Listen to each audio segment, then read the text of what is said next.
नमस्कार, मी पंजाब डक. राज्यात मग आता पाऊस कधी येणार? तर राज्यात विदर्भ मराठवाड्यातल्या ज्यांचा कोणाचा आता याच्यातून बी काही जणांचा हरभरा राहिलाय, गहू राहिलाय, कांदा राहिलाय, तर त्या सर्व शेतकऱ्याला सांगू इच्छितो की तुम्ही काय करा, 30 मार्चच्या अगोदर तुमचा असं गहू असेल, हरभरा असेल, कांदा असेल काढून झाकून घ्या. कारण की राज्यामध्ये परत मार्च एंड म्हणजे 30 मार्च, 31 मार्च, 31 मार्च, 1 एप्रिल आणि 2 एप्रिल ह्या 4 दिवसामध्ये परत एकदा अवकाळीचं सावट राहणार आहे.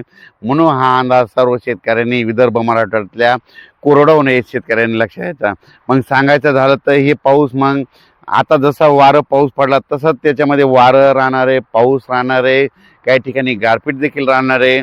म्हणून विदर्भ मराठवाड्यातल्या शेतकऱ्यांनी हा अंदाज लक्षात घ्यावा. मग सांगायचं झालं तर राज्यात मग पाऊस कसा पडणार आहे, तर राज्यात काय होणार आहे, 30 तारखेपासून 30, 31, 1 आणि 2 एप्रिलच्या दरम्यान राज्यात दररोज वेगवेगळ्या भागात पाऊस पडणार आहे. म्हणून हा अंदाज शेतकऱ्यांनी लक्षात घ्यायचा. सर्वप्रथम कर्नाटकच्या शेतकऱ्याचे फोन आले की कर्नाटकमध्ये तंबाखू काढणं चालू आहेत. मग आम्ही तंबाखू काढावत का? त्या कर्नाटकच्या सर्व शेतकऱ्याला सांगितलं होतं की तुम्ही काय करा, 29 तारखेपर्यंत म्हणजे काय तंबाखू काढून झाकून घ्यायची तर घ्या. कारण की 30 तारखेच्या नंतर तुमच्या कर्नाटक, तिकोटी म्हणजे बेळगाव, कर्नाटक राज्यामध्ये चांगला पाऊस पडणार आहे. त्याच्यानंतर कर्नाटकच्या बाजूला तेलंगणा आहे. तेलंगणातल्या देखील शेतकऱ्याला सांगू इच्छितो, तुमचा हरभरा असेल, गहू असेल, साळ असेल तर तुम्ही काय करा, 29 तारखेपर्यंत तुम्ही काढून सगळ्या व्यवस्थित आपला सुरक्षा स्तरी आणून ठेवा. कारण की 30, 31 आणि 1-2 एप्रिलच्या दरम्यान तुमच्याकडं तेलंगणात बी पावसाचं वातावरण तयार होणार आहे, चांगला पाऊस पडणार आहे, गारपीट देखील होणार आहे. म्हणून ह्या अंदाज लक्षात घ्यायचा. त्याच्यानंतर मराठवाड्याकडे वळू. मराठवाड्यामध्ये वर्धा जिल्हा, नागपूर जिल्हा, भंडारा जिल्हा, यवतमाळ जिल्हा, त्याच्यानंतर गडचिरोली, चंद्रपूर, त्याच्यानंतर यवतमाळ, नांदेड, हिंगोली, वाशिम, परभणी, त्याच्यानंतर अकोला, अमरावती, अकोट, वर्धा, अकोला, अकोट, अमरावती, त्याच्यानंतर बुलढाणा जिल्हा, जळगाव जामोद, जळगाव जिल्हा, नंदुरबार जिल्हा, धुळे जिल्हा, त्याच्यानंतर संभाजीनगर, अहिल्यानगर, बीड जिल्हा, जालना जिल्हा, परभणी जिल्हा, त्याच्यानंतर लातूर जिल्हा, धाराशिव जिल्हा. तर ह्या सर्व शेतकऱ्याला सांगू इच्छितो की तुम्ही काय करा, तुमच्या जे शेतामध्ये आता हरभरा असेल, गहू असेल, आता बऱ्याच शेतकऱ्याचे राहिलेले आहेत, तर तुम्ही काय करा, आता त्या 8 दिवसामध्ये काढून घ्या. कारण की राज्यात परत एकदा यापेक्षा जास्त पावसाचं वातावरण अवकाळीचं तयार होणार आहे. म्हणून हे अंदाज लक्षात घ्यायचा.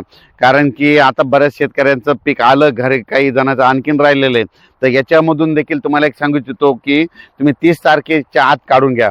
आणि त्याच्यानंतर काय होणार आहे, आता 25 आणि 26च्या दरम्यान राज्यामध्ये थोडं वातावरण खराब होणार आहे. पण ते नांदेड जिल्हा, लातूर जिल्हा ह्या 2-3 जिल्ह्यामध्ये थोडं वातावरण खराब राहणार आहे. म्हणून काही एवढं काही घाबरायची गरज नाही. 25-26च्या दरम्यान 25-26ला देखील महाराष्ट्रामध्ये आभाळ येणार आहे, पण तेवढं काही घाबरायची गरज नाही. पण राज्यातल्या राज्यातल्या शेतकऱ्याला म्हणजे विदर्भ मराठवाड्यातल्या शेतकऱ्याला सांगू इच्छितो, तुम्ही काय करा की 30 तारखेच्या आत तुमचं गहू असेल, हरभरा असेल, कांदा असेल काढून झाकून घ्या, कुटारं झाकून घ्या. म्हणून हे लक्षात येतं.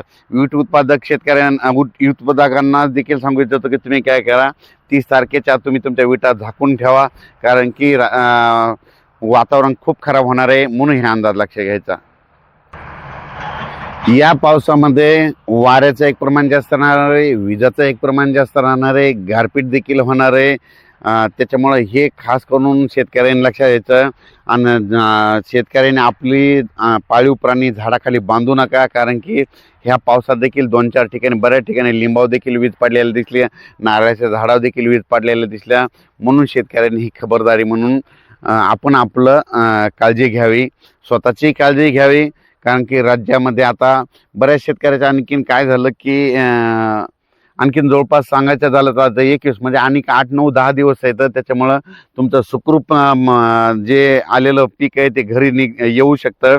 म्हणून काही काळजी करू नका, लय गडबड देखील करू नका आणि आपण आपलं पिकाची काळजी घ्या. परत एकदा सांगतो की 25-26च्या दरम्यान राज्यामध्ये एकदा वातावरण खराब होईल, पण ते काही सगळीकडे होणार नाही. त्याच्यामुळं काही चिंता करायची गरज नाही. फक्त काही जिल्ह्यातच होणार आहे. नांदेडकडं, इकडं लातूरकडं होईल, इकडे हिंगोलीकडं होईल, यवतमाळकडं होईल. म्हणजे जास्त काही एवढं घाबरायची गरज नाही. पण काय करा, 30 तारखेच्या आत तुम्ही काय करा, विदर्भ मराठवाड्यातल्या शेतकऱ्यांनी तुम्ही तुमचं आलेलं पीक 10 दिवसामध्ये कसं काढायचं तर तसं काढून घ्या.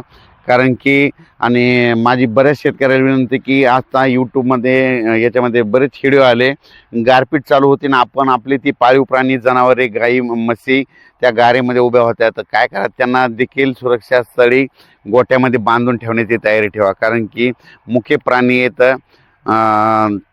त्यांना तुम्ही नाही काळजी घेणार तर कोण घेणार. म्हणून ते व्हिडिओ बरेच ठिकाणी व्हायरल झालेत. म्हणून तुम्ही काय करा, पाऊस सुरू व्हायच्या अगोदर आपण आपली गोट्यामध्ये आणून बांधून ठेवावी.